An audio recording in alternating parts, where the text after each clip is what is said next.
Манаста кылымдарды карыткан улуу идеялардын бири өзөгүн түзгөнү калыстык, адилдик, акыйкаттык.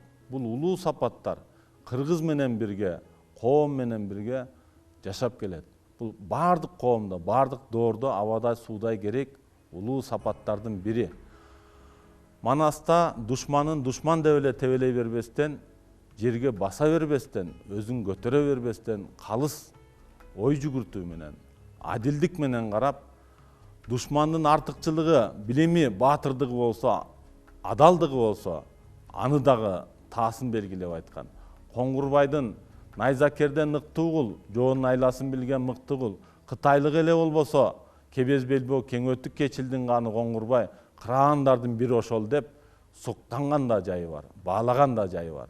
Ошол эле учурда Манастын бир тууган инилери болсо дагы, котур ташы койнунда болсо, чалгырты турат көзүндө, чамасы келсе алтарам, чалганы турат өзүмдү деп, бардыгын акыйкат калыс айткан.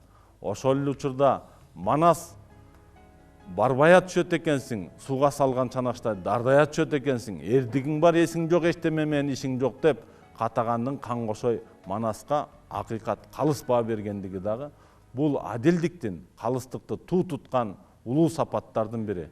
Бул кылымдап кыргыз менен кошо жашап келген абадай суудай керек улуу сапатты биз бүгүн дагы Манасты билсек, бирден бир улуу сөз, улуу сапатты үйрөнөбүз деген улуу сабакты айткым келет.